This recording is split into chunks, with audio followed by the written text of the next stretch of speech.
Hello everyone and welcome back yet again to another edition of the GSMC Fantasy Sports Podcast, brought to you as always by the GSMC Sports Network. My name is Christopher Shepard. Thank you guys yet again for tuning in. Today we have a fantastic show. We are continuing our player profiles, a lot of wide receivers, a very wide receiver heavy show today. But our first segment actually will be in the realm of fantasy hockey, as you know. As well as basketball, there's a lot of off-season trades and acquisitions going on in the world of hockey. And I'll be discussing how those trades initially impact each team that respective player has been traded to and how it impacts the fantasy hockey landscape for you guys as well. But before we get into any of that enthralling content, I want to remind you guys yet again to like, follow, and subscribe to the show and the network as a whole. It is a huge support to everyone involved and is greatly appreciated. Also, we do receive a ton of tips and donations, so if you do feel so inclined, please leave them at the link gsmc.cloud. It is a huge support to both me, my fellow podcasters, and ultimately the network as a whole, so anything you leave is greatly appreciated. Also, if you have any burning questions, comments, or concerns considering all of my prior segments and even one for today's show, you can leave them at the link as well, and I will address them at the beginning of the next episode. But without further ado, let's jump right into today's show. Starting off in the realm of fantasy hockey, like I said, a lot of trades going down, a lot of acquisitions, interesting pickups that will really bolster these teams. A lot of teams that are kind of on the margins of whether or not they're true playoff or Stanley Cup contenders, making moves that they believe will bolster their squad and potentially give you some idea of what you want to do with your fantasy team come the 24-25 NHL season. So without further ado, let's jump right into this segment. So what interesting me about the hockey trades and acquisitions landscape this offseason is specifically guys who are reaching kind of the peaks or ends of their respective careers, making interesting moves to different teams that have different paths to becoming Stanley Cup contenders and also becoming, kind of contenders for the playoffs as well, because there are some teams still not there yet based off these trades, but they definitely do look a lot better. And I want to start off with the Nashville Predators, obviously a team that's always searching to better themselves, kind of in that middle tier in the Western Conference, looking to break through yet again, trying to keep up with the crowded Western Conference as it gets better and better. So what do? They go out and add veteran Steven Stamkos, formerly of the Tampa Bay Lightning, a fantastic player, in my humble opinion, a first ballot Hall of Famer, and Jonathan Marchessault, another outstanding player from Vegas, has been there, done that, brings experience and intelligence from his runs to the Stanley Cup Finals with Vegas, also a Conn Smythe Trophy MVP. And so these are two guys who I believe will add that depth and experience to the Nashville Predators, and in terms of fantasy, perhaps elevate their production, also help you decide whether or not you want someone else on the Nashville Predators due to the fact that both of these guys can produce assists and goals in bunches.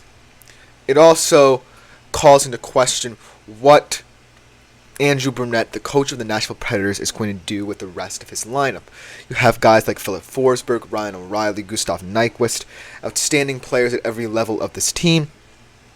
But I do feel like Steven Stamkos immediately steps into at least the second line as the left winger there, while Marchessault will step in on the right wing. They're definitely guys who you want at the top end of your rotation, perhaps not top 6 players still, but they certainly have the potential to add that depth in the middle lines where you definitely want that consistency from your top 6 to carry over to that line's play. And so I do believe that it definitely opens a lot of doors for how Nashville wants to play this because of the fact that they're beginning to get more depth at all these positions. And I think the bottom line is Steven Stamkos and Jonathan Marchessault are solid options. I don't believe that they're still the guys they were in the prime of their careers. Perhaps Jonathan Marchessault still has something in him. He's a bit more in his prime, but Steven Stamkos certainly is one of those guys who's slowly entering the end of his career, the ending stages of his career at the very least. But he still is a good point scorer. That's what I love about Steven Stamkos. He stresses the fact that he wants points. He's someone who is always searching for not just a goal but an assist in every single game that he plays. And in a Nashville team that's really looking for someone to be a focal point of their offensive mindset, because when I think of the Nashville Predators, I think of them as a more defensive squad. I certainly feel like Steven Stamkos is the guy, and Jonathan Marchessault is too. And so I definitely feel like the way that Andrew Brunette shakes up these lines will determine how good of a fantasy season each and every single one of the Nashville Predators will have. I still believe the defense will be solid, but guys like Forsberg, O'Reilly, even guys like Colton Sissons and Tommy Novak, who are kind of in their fresh new lines, I kind of feel like they will determine how well the Nashville Predators gel as a team and whether or not you can trust them, or any of the players for that matter, to be on that team. Going next to Jake Guentzel. Jake Guentzel, also someone who's kind of in the prime of his career, made a couple of deep playoff runs with the Penguins, kind of got mixed around in the tosser a little bit, but now ends up with the Lightning. I think it's a great acquisition for them, perhaps potentially the best fantasy acquisition by any team, because of the fact Guentzel is also kind of like in the mold of Stamkos. He's kind of Stamkos 2.0, so to speak, now that he's on Tampa Bay. And coming over from the Carolina Hurricanes, where he also had a couple of deep playoff runs, what I love about Jake Guentzel, he really never is the true focal point of what an offensive attack looks like. But he is definitely someone who everything kind of revolves around, if that makes sense. He's a massive presence in terms of the face-off. He's a massive presence in terms of the power play. He's going to pair very well with the Lightning Stars. And in Nikita Kucherov and Braden Point, you have two guys who can carry the goal-scoring load for you in your top six. And Jake Guentzel is just going to distribute the puck. That's what I love about Jake Guentzel. He's not going to be that goal-scoring threat for you, whether you start him in your lineup or put him on the bench as an option off there. He is going to be someone who can get you the assist. He's always going to have a good plus-minus as well in terms of the power play. And so, just looking at that trio, the Lightning as a team should be very happy with that, because now that they're no longer the cream of the crop, they're no longer this dynasty that came out of nowhere and truly built through every level of their team, and they're now a team that's kind of looking to get a bit younger, but still building around the core they have. This acquisition seems like a very, very smart one, an astute one, and it could be a very pivotal one for your fantasy team. Should you decide to draft Jake Guentzel, I see him as kind of a mid-round pick, let's say 3rd to 5th round pick in many fantasy hockey drafts, in an 8-round draft especially. I definitely feel like he's a guy who adds more bang for your buck at that position. And so Jake Guentzel moving to the Lightning just feels like something that should pique your interest if you're also a fantasy hockey fan. But the last acquisition I kind of want to talk about, and the one that's kind of going under the radar because it's not necessarily someone moving to a new home, but someone staying exactly where he is. I bet you guys do not want to hear this guy's name right now because I talk about him a lot on this show. But Sam Reinhart remaining with the Florida Panthers, wanting to run it back with this current squad that they have, shows the fact that Sam Reinhart is one of those players who just has a desire to win cups and also be one of those catalysts who people see as an unsung hero of their team. They look to Sam Reinhart and they say, this guy really helped my fantasy team. And so him staying with the Panthers could have been the best choice he's made in his career to date. And so looking at what he brings to the Panthers, obviously the Florida Panthers are built so well that they don't necessarily need a star. But if any one player were to be called the star on this team based off of last season, it would be Sam Reinhart. So versatile, fantastic in every facet of the game, led the league in goals last year with 57. Top 20 skater at the minimum. He remains in the top line with Alexander Barkov. That pairing is going to be very scary because Barkov is also another creator of high danger chances. and they're going to be in lockstep with each other for years to come. And I'm so glad that we get to see Sam Reinhart stay on a team that values him at a high level. Because if Sam Reinhart left, I really don't know if he would have retained that level of production he is known for, because of the fact that in a Florida Panthers system that revolves around a team identity, distributing the puck, finding ways to get to the net, Sam Reinhart is one of the most valuable players, and I'm so happy that the Panthers put a premium on him as the player they wanted to build this roster around, because of the fact there's no one quite like him in the NHL. There's no player quite like Sam Reinhart, and I mean it sincerely, because he's unselfish and selfish at the same time. He knows what his team needs, but he also knows that he can go get it himself. We saw it in the postseason, the Stanley Cup Finals. He's so solid in the power play as well. So many power play goals in that postseason run. And ultimately, I'm excited and intrigued to see what he can do next year, because he is going to be a star in this league, even though no one truly likes to say it that much. But overall, these three moves really show how the needle moves in terms of offseason trades. You're either a team who's looking for a piece that could take you over the edge and get to the playoffs, or a team that's focused on building with what you have. And especially looking at the Reinhart deal, I think that the NHL landscape right now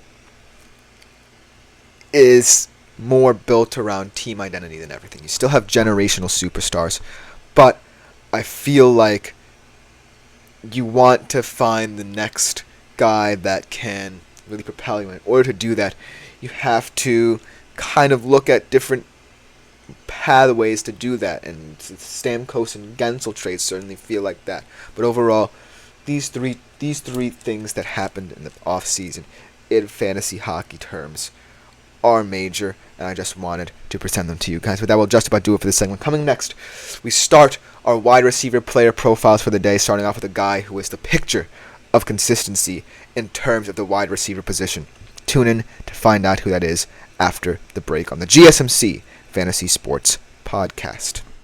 I feel like I'm losing my mind. Is everybody in the world blind? Please, Lord, give me a sign, a sign. I feel like I'm losing my mind.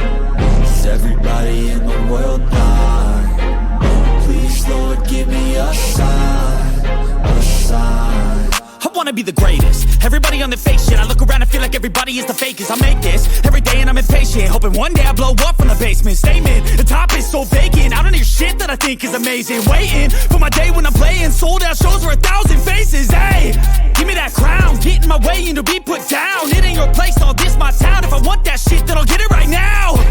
I'm losing it, the noose it fits. I'm losing shit, a stupid myth. You choose to live or choose to dip. You choose to fight or lose your grip and lose a gift.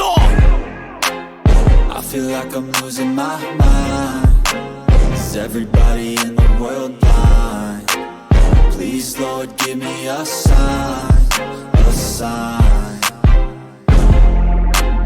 I feel like I'm losing my mind. Is everybody...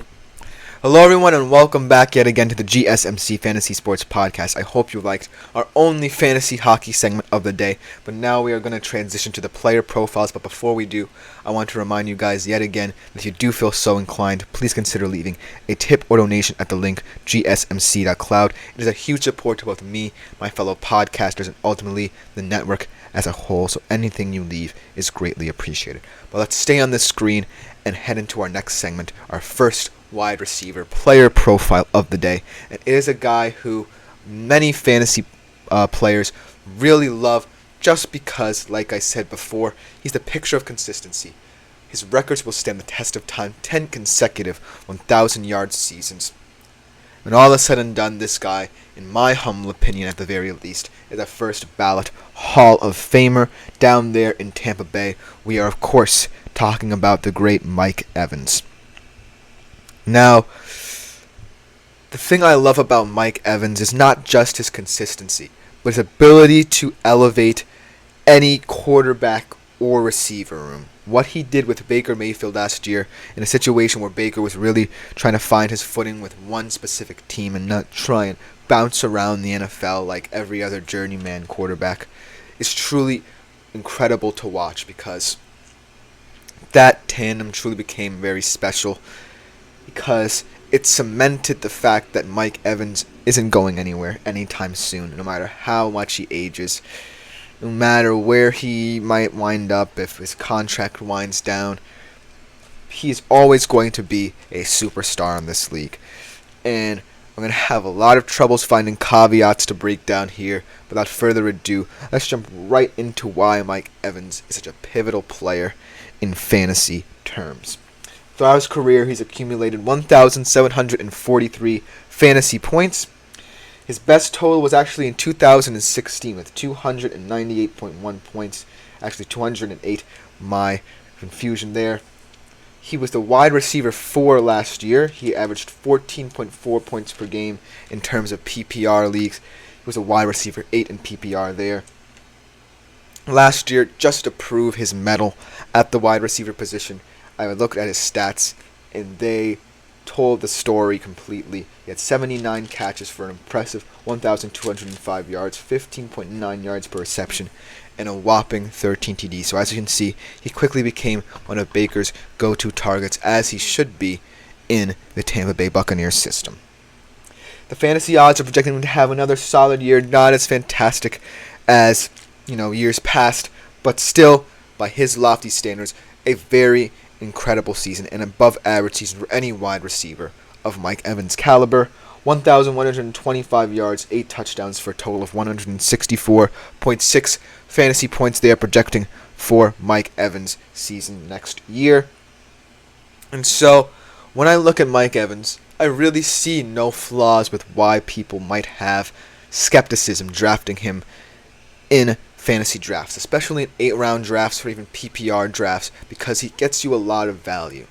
He's a guy who has to share a lot of targets with different players. We saw it last year as Baker Mayfield tried to look other options ways, but Mike Evans remains the guy who really holds this Tampa Bay offense together because of his ability to truly elevate those around him. And so, I'm not necessarily worried about Mike Evans in the slightest right now, because I know that Baker Mayfield trusts him now. Last year was truly testing the waters with them, seeing how Baker fit into the system. Now that Baker's in his second season in Tampa Bay, he'll feel more comfortable, he'll feel more developed in the system, and Mike Evans will still be there. Now, if I were to nitpick a little bit about Mike Evans, it won't necessarily be anything about him. I truly believe it's down to the Buccaneers' offense.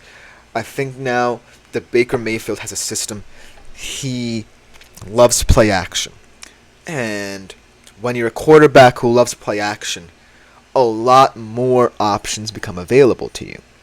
We saw last year that Baker got a little bit more comfortable playing within the pocket, but ultimately, I feel like in order for Baker Mayfield to truly feel comfortable, more play action needs to be incorporated into whatever system he goes, because his best season was in 2020 when he went to the divisional round under Kevin Stefanski due to their switch to getting him outside the pocket and creating plays out of structure there.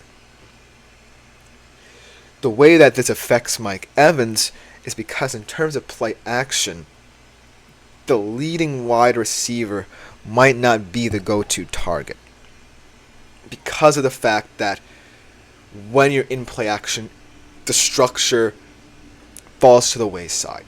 You can improvise a lot more with play action. Baker Mayfield is one of the best improvisational quarterbacks in the league. He can make something out of nothing. I truly think that it's the best way to get his full potential, like I said. And looking at what the Bucs have outside of Mike Evans, they have solid running back depth now. They have Rashad White.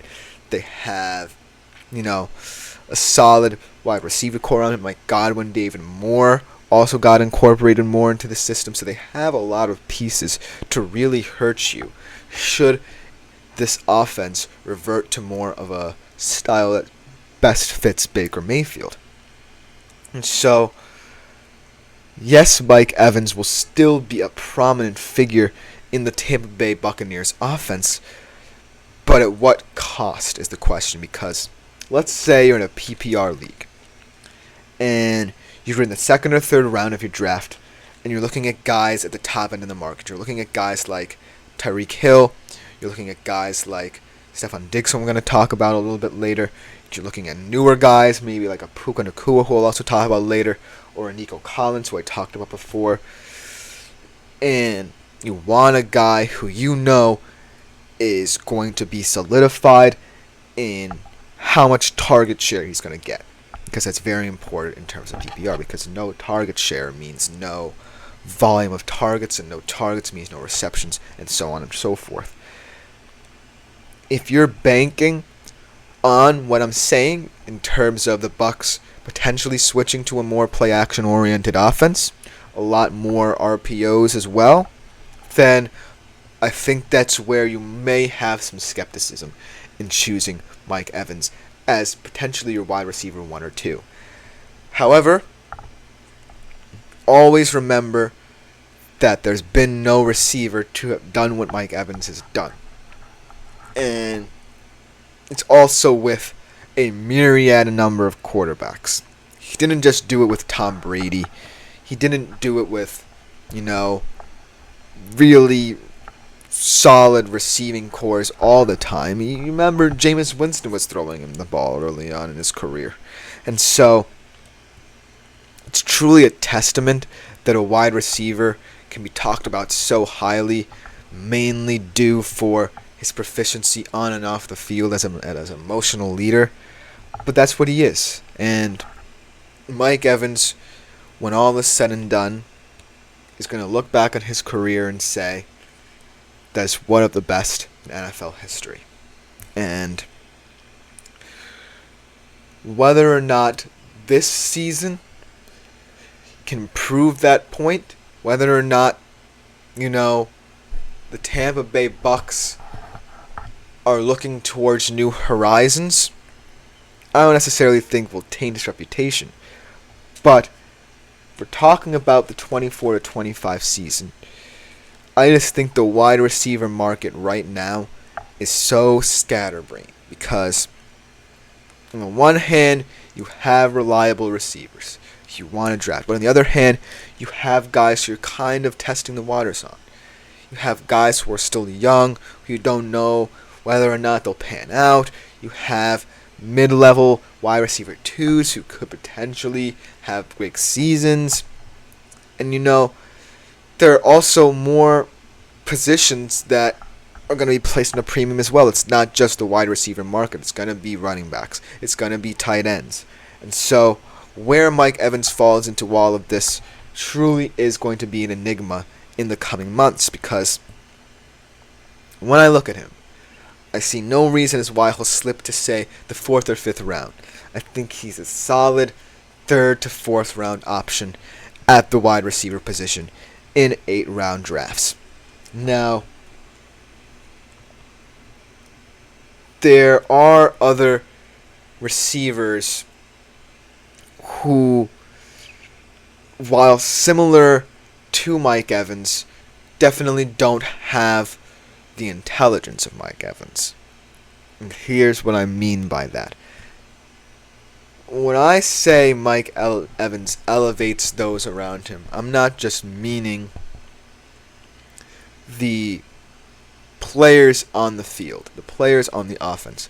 I mean he elevates the whole organization. I think that if you look at the Tampa Bay Buccaneers over the past 10 years, there's been a lot of volatility in how they built. You had guys come and go. You had Tom Brady come in for that one season. You had guys like Gronk come in for that one season. But the one constant that remained is Mike Evans. And for some fantasy players, that's enough to say, hey, look what this guy has done. Even without the stats, the fact that his longevity and the fact that the organization really appreciates what he's doing gives me faith that no matter what, he's going to put up solid fantasy numbers. So, I basically told you that Mike Evans, in terms of leadership, in terms of emotionality, in terms of longevity, in terms of pure stats, truly is someone who should always be in the wide receiver one conversation. However, it is a very feisty, running wide receiver market that is going to be seen in fantasy drafts, and you definitely have to decide if Mike Evans is still in that conversation. We'll have to see when the season plays out, especially how the Tampa Bay Buccaneers offense is going to operate, but I truly think that Mike Evans is one of the standard bearers at the wide receiver position. But that should just about do it for this segment of today's show. Coming up next, we'll be talking about, like I said before, Stefon Diggs. In a new home in Houston, can he be a catalyst in the wide receiver market? Can he be someone to force the issue as well? We'll be right back to discuss him on the GSMC Fantasy Sports Podcast. Looking for your daily fix of sports talk without having to pay for it? GSMC Sports Network is available on YouTube. Just search GSMC Sports Network. Get your fix of daily sports talk shows on YouTube, absolutely free. NFL, college football, NBA, MLB, MMA, UFC, fantasy football, and so much more. GSMC Sports Network has shows running all day long, with new sports shows starting every 2 hours. Just like on your favorite cable sports channel, except GSMC Sports Network is absolutely free. Just search. Hello everyone, and welcome back yet again to the GSMC Fantasy Sports Podcast, brought to you as always by the GSMC Sports Network. Hope you guys are enjoying the show thus far. We're going to continue with our player profiles and with our wide receivers with a guy who is in a new home, like I said before the break. Is he going to be someone who's going to force the issue in the wide receiver market in terms of his controversy, or is he going to truly be one of the stars and the standards at the wide receiver position? And that, of course, is Stefon Diggs. Stefon Diggs, wherever he's gone, has created this aura about him that he wants the ball. He always makes himself available to every single quarterback, whether it was with Kirk Cousins or whoever was a quarterback in that weird Vikings era when he was there, whether it was Josh Allen, in a much more angry way. And now moving to Houston with CJ Stroud, a young quarterback who's still learning about the league and still developing himself, even though he had one of the best rookie seasons of any quarterback in history. Stefon Diggs is definitely going to be a very highly scrutinized fantasy player. But without further ado, let's jump right into the fantasy stats that make Stefon Diggs so controversial and so scrutinized. Throughout his career, he's accumulated 1,413.7 points. His best total was in 2022 with 208.6 fantasy points. Last year, he was very respectable. Wide receiver 10 at the position. However, he only averaged 13 points per game and was a wide receiver 15.5 point scoring leagues in terms of PPR. And here's everything you need to know. From week 10 on, he only averaged 7.3 points per game. Only averaged about 92 receiving yards per game as well. So he's definitely one of those players who you approach with caution, but as we all know, he is in a new home. So who knows? All bets are off on Stefon Diggs at the moment. They're projecting him to have a very solid season. 1,037 yards, 6 TDs for a total of 141 fantasy points. So it's not a terrible season, but it's definitely not a season you would expect out of someone of Stefon Diggs' caliber. But let's talk about this move to the Houston Texans, because I truly think it's important to get to the weeds of what Stefon Diggs is going to look like in terms of fantasy. The Houston Texans, obviously, we've talked about them a lot on this show. One of the brightest young teams in the NFL, will be contenders every year going forward if and should CJ Stroud and his young receiver core, with Stefon Diggs now in tow, being able to replicate year after year what they've been doing. And so I really think that looking at Stefon Diggs through the lens of what he's going to mean to the Houston Texans is also vitally important here. Because my huge question surrounding Stefon Diggs is he going to be the guy who is just meant to be the emotional leader of a young receiving corps? In about 2 to 3 years, they're going to kick him to the curb? Or is he here for the long term and really someone who's going to establish himself as C.J. Stroud's buddy, a guy who is going to help C.J. Stroud grow into the league and be sure to maintain the level of dominance we saw in his rookie season? That's the big question, because right now, C.J. Stroud has a fantastic partnership with the young guys he has in this roster. And Nico Collins, he has a guy he truly loves. I think he's going to be another 1,000-yard receiver on this team. He's going to have a great year again. Tank Dell, before he got injured, truly was a nice little guy, a red zone threat. Not the best in terms of size and strength, but just a very intelligent, savvy route runner. Potentially someone who's going to break out in terms of how many touchdowns he scores. I truly think that Tank Dell is a special talent. And then Noah Brown as well, another one of those not necessarily taller guys. Someone who can make incredible catches. Very good at the point of attack. Has an interesting route tree as well. And so, looking at this wide receiver core, sans Stefon Diggs, it's kind of hard to feel as if Stefon Diggs will immediately supplant any of them, because of the fact that they built something in that season, and they truly believe in the specialties of each and every one of those young receivers. Now, let's also talk about Stefon Diggs' reactions to some of the situations he's been in. In Minnesota, he was always the number one option. That is, before Justin Jefferson came in. He was gone before then, but he was always the number one option. Everyone knew that. Yes, Adam Thielen was there, but he was more a supplementary, tertiary player. He goes to Buffalo, believing that Josh Allen will always entrust him with the ball. It's a couple of great seasons. They make it to AFC Championship games. They can't make it past the Chiefs. And then that's where the tension started to rise. Now, I understand that Stefon Diggs was angry because he wasn't getting the amount of targets he was, but that's the thing. In the Bills' offense, I really think you just had to allow Josh Allen to do what Josh Allen did. And I think that's what frustrated Stefon Diggs. It's like, hey, I'm a star, but all the attention was going to Josh Allen and what he could do on the football field.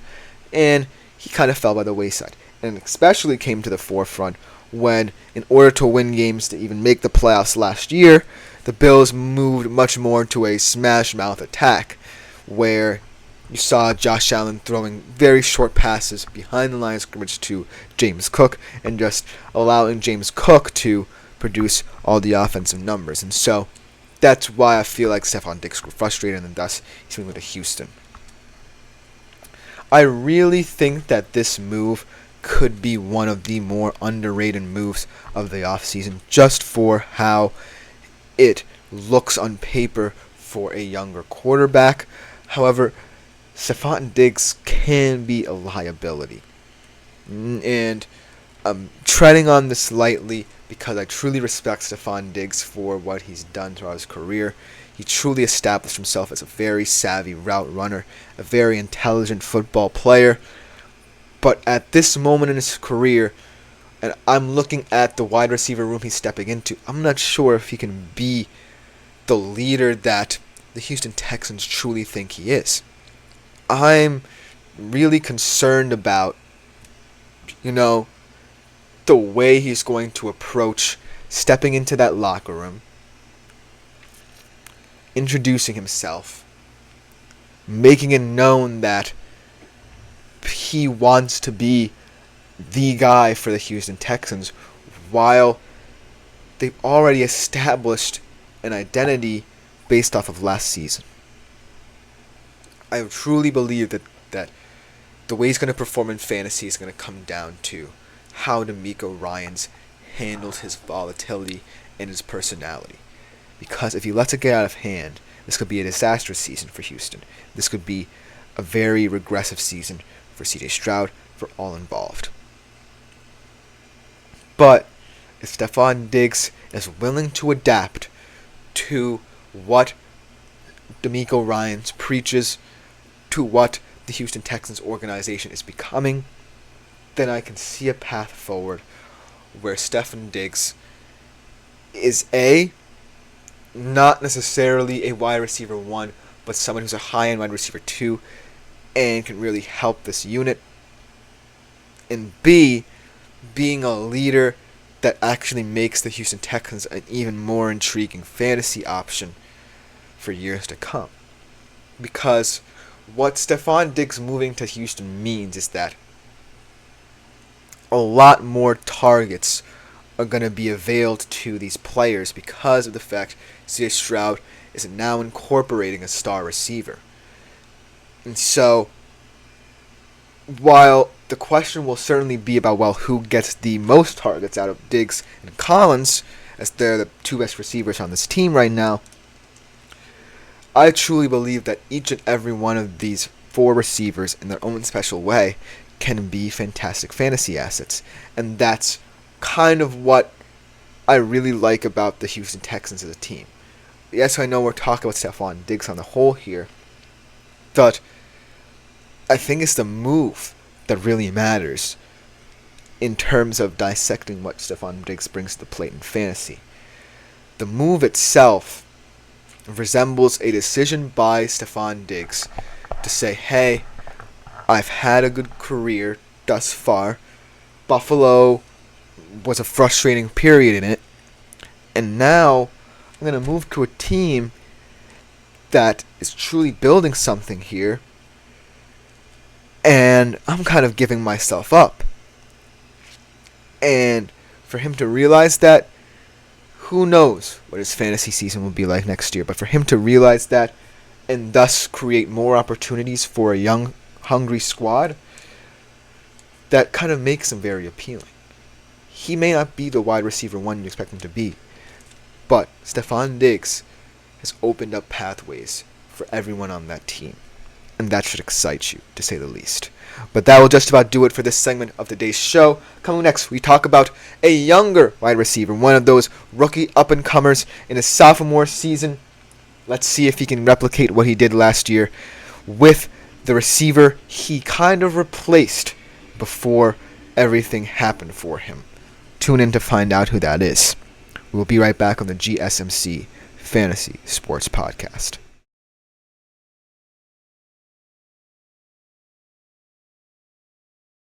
For the best and latest podcasts available anywhere, go to the podcast app on your cell phone and type in GSMC to access free content-rich podcasts on health and wellness, book reviews, sports, entertainment, relationships, social media, movies, technology, finance, and even weird news. Subscribe and download the GSMC Podcast Network's family of shows, available everywhere podcasts.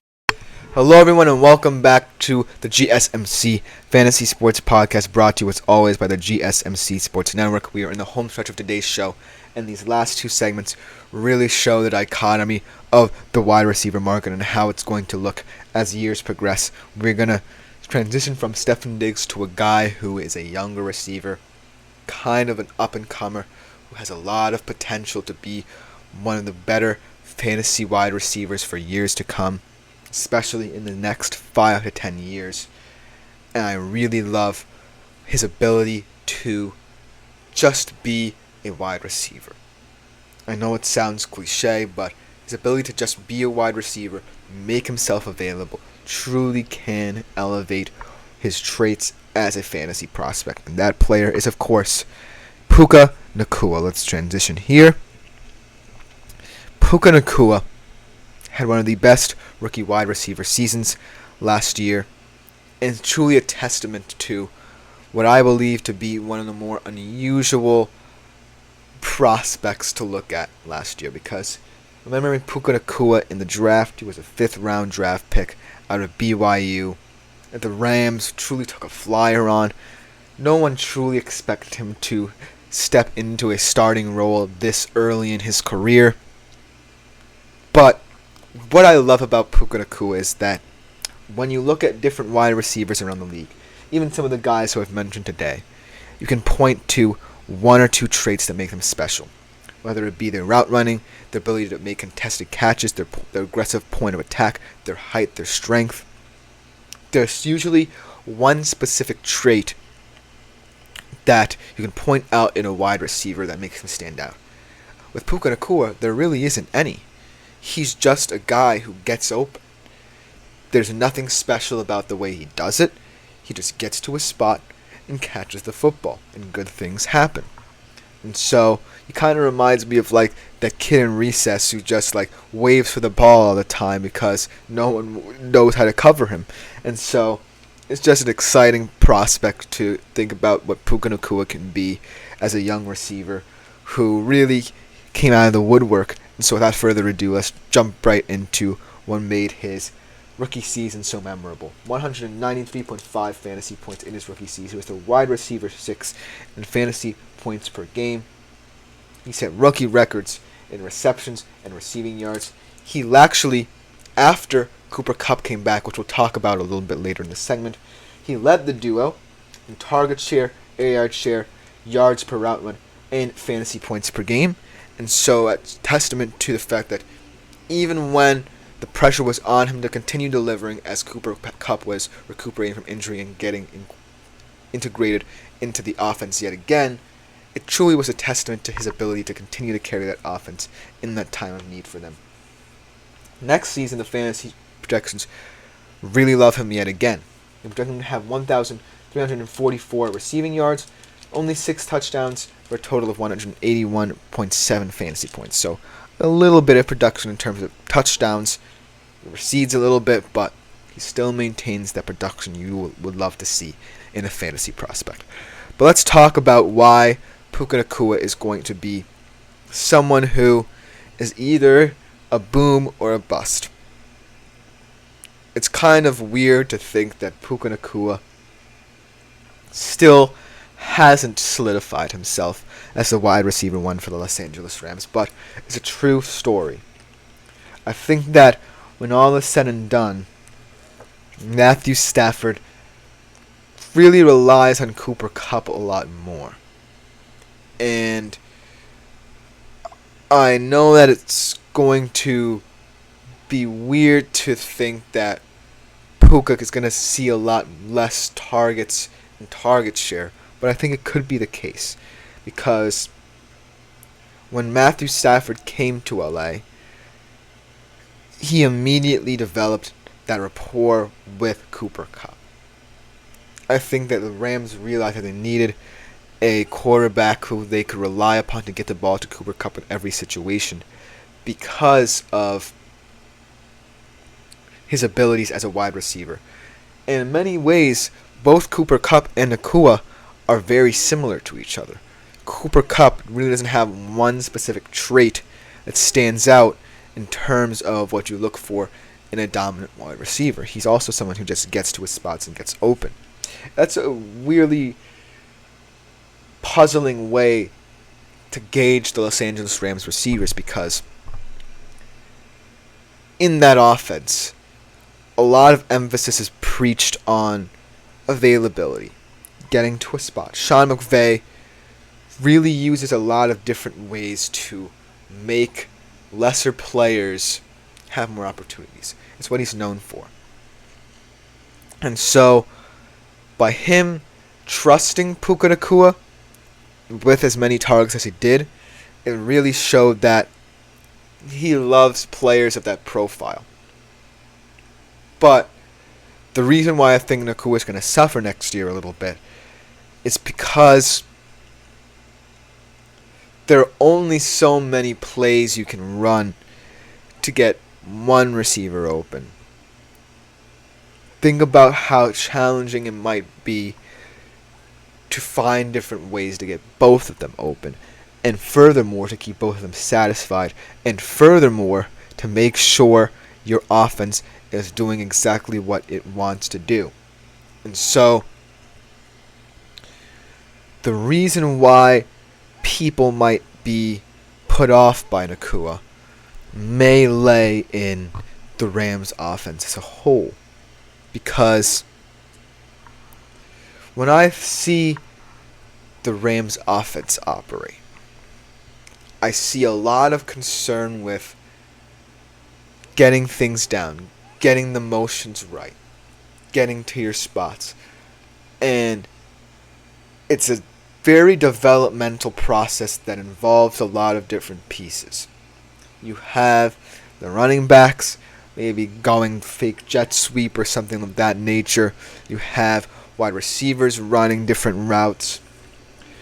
And it really is befuddling to me as to how you can take two guys who kind of operate in the same way and make them satisfied with the way they are implemented into the offense.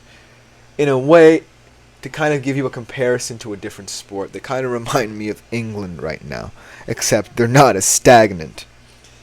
England's problem is the fact that their players want to occupy the same spaces. And that way they have trouble circulating the ball of the pitch. The Rams have a lot going on as well, but in a different manner. They have been putting up points. Now the question is, well, who's going to be the main point getter? Who's going to be the guy in this offense that breaks the mold, says that I'm going to do something that's unexpected of me. I'm not going to clog up someone else's space to sacrifice the potential of this team. And so Sean McVay is going to have a good hard look into making sure that Nakua and Kupp remain a duo that works in tandem together. That's the key word. Tandem. Because it's a very dangerous road to cross when you have a guy coming back from injury and a guy who's red hot. It's their first full season together, and them trying to figure out who is going to carry the load. And so I really think that there has to be a way to find how these two can communicate in lockstep, because going forward, the Rams are going to face opposing defenses who are going to want to take away what they do best in terms of motions and scheming guys open. And eventually, Puka's limitations are going to catch up with him.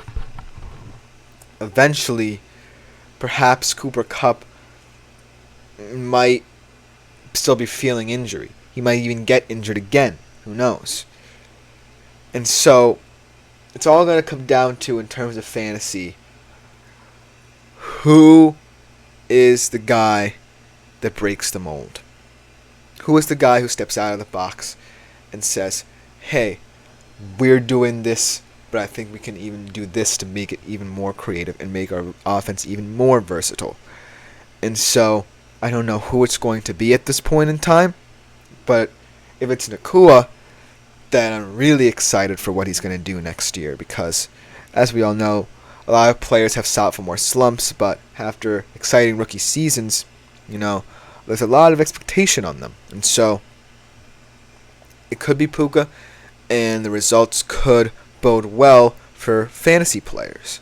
But as of right now, I'm a little bit wary of what this offense is going to look like should Puka and Kupp not necessarily develop who goes where. And that's really all I have for you at this moment. That should just about do it for this segment of today's show. Coming up for our last segment, we're talking about a wide receiver in a very pivotal year for himself, but mainly due to his contract situation. Can he perform above expectations in a pivotal contract year? You'll have to tune in and find out when we come back.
Hello, everybody, and welcome to today's last segment on the GSMC Fantasy Sports Podcast. I hope you guys have enjoyed the show thus far, but we are going to be looking at a wide receiver in a very pivotal year for himself, much like Nakua, except that this year is a contract year for him. Now, we on this show have discussed kind of wide receiver 2 profiles, but this wide receiver 2 does have the potential to be a wide receiver 1. He's in a very crowded wide receiver room. Some might say is the best in football. And that player is, of course, T. Higgins. When I think about solid, above-average wide receiver 2s, T. Higgins is the standard. And it's not just because of the profile of the wide receiver room he's in. It's because of his prolific play. I think he definitely offers so much versatility to this Bengals offense. And in a year where a lot of attention is going to be placed on his play in terms of whether or not a team is going to pay him premium money, I think it's going to be a very interesting player profile to look into. So without further ado, let's jump right into T. Higgins. In his career, he's only accumulated 515.2 fantasy points. So that's right around where you would expect a wide receiver 2 to average in terms of total fantasy points, and he has had a shorter career. His best season was 2022 at 146.9 fantasy points that year. He only played 12 games last year, but he did have a very solid season, even though he was limited to 12 games. 15.6 yards per reception, 14 receptions of 20-plus yards, and he had 4 games with 20-plus fantasy point scores. So as you can see, he is someone who has the potential to be a wide receiver 1 on any given weekend. And he definitely has kind of wide receiver 1-like status because he did receive 37% of the air yard shares. And fantasy odds are projecting to have a above average wide receiver 2 season. They project he's going to have 1,009 yards, 8 touchdowns, and 144.2 fantasy points. So, in a pivotal year, I think that T. Higgins is going to really present himself as one of those guys who's going to be a solid wide receiver 2. I don't think there's much worry surrounding him outside of his contract in terms of his status. But let's talk about the contract because it certainly could play a role. It could be a burden on him as he plays out the season. As we all know, he was signed to a 1-year contract, but it was more of a franchise tag, and next year he will be an unrestricted free agent, and so he's really playing for more than just, contracts money. I think he's playing for pride. And I think that should the Bengals decide to move on from him, I really think that in terms of production, he might wane. However, I think he's going to be very motivated because I think he appreciates what this wide receiver room is, and he likes being in this wide receiver room. I don't necessarily think he sees himself as a wide receiver 1. He definitely thinks he earns the money, deserves to earn the money of a wide receiver 1. But right now, I think he understands his place in this team. And looking at his stats from last season, you can definitely see that he could be a wide receiver 1 anywhere that he wants to go. And so, by really seeing what he's going to do this season, I think is what's going to determine his fantasy projections for years to come. I think that next year might be a clean slate for T. Higgins in terms of fantasy. Whatever happens, happens. If he's good, he's good. If he's bad, he's bad. And so on and so forth. And I feel like the contract situation isn't necessarily something that is going to truly matter as the year goes on to him, because the Bengals, as always, are mainly looking to build towards Super Bowl contention. they're not necessarily worried about their contract business. As a team who is looking to be a contender, they just want to get to that point and then worry about anything business-wise later on. And so I truly think that that does benefit T. Higgins, as there's no kind of chatter surrounding the contract. And for now, he's franchise tagged to the team. He's still linked to the team, and he won't have to worry about it until the end of the season. However, I also think that what's truly hindering him is the fact that in this offense, where you have two dynamic receivers and a solid wide receiver 3 in Tyler Boyd, I think that the differentiation between what constitutes a wide receiver 1 and a wide receiver 2 is why the whole contract situation and what T. Higgins could be is so muddy. There's really not much semblance outside of maybe name and even production to kind of differentiate between what Jamar Chase brings to the table and T. Higgins brings to the table. I think that based off of pure status alone, Jamar Chase has elevated himself to the wide receiver 1 role, and it's also because him and Joe Burrow played together in college, and so they had that connection. But T. Higgins, over the past couple of years, has suddenly risen and proved that he also is someone who you can't ignore in this team. In kind of this blurred sense of, well, I'm wide receiver 1, no, I'm wide receiver 1, assumes the mantle. And so, I'm really concerned with how T. Higgins will respond as the season goes on, should Joe Burrow go back to feeding Jamar Chase more often. Because I think T. Higgins knows what's at stake. It's not just the Bengals who are watching, it's every organization in football. There are definitely going to be some teams out there who potentially would want him, and so he wants to put his best foot forward. But it all comes down to Joe Burrow being incorporated back into this offense after injury himself, understanding that, hey, T. Higgins can be someone who I play with for the rest of my career, or he could be someone I play with never again. I have the choices to make that as well, because obviously I know I have Jamar Chase. He's always going to be my number 1 receiver. He's always going to be someone who I entrust. But I want to keep this core together. I like what we have. Or you can say, okay, maybe I'm just going to feed Jamar and hope we get to the Super Bowl, and what happens with T happens with T.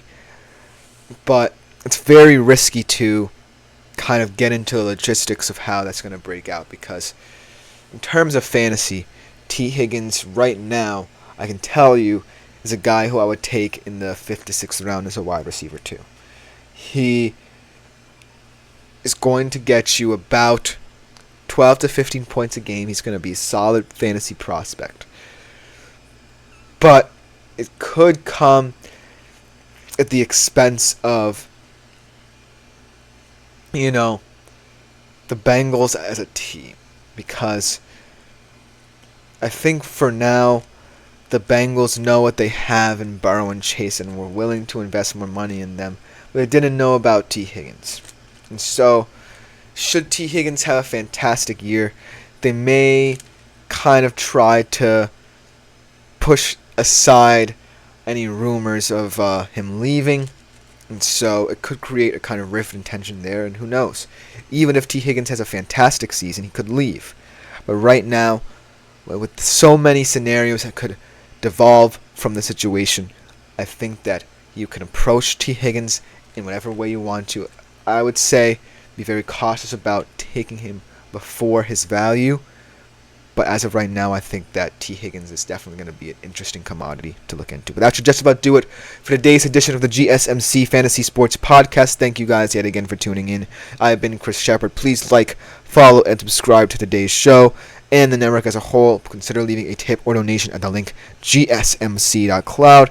Thank you guys yet again for tuning in. We'll be back tomorrow for our Wednesday show. Happy hump day tomorrow to all those who celebrate getting over the hump of the week. And we will be back better than ever. Thank you guys yet again for tuning in.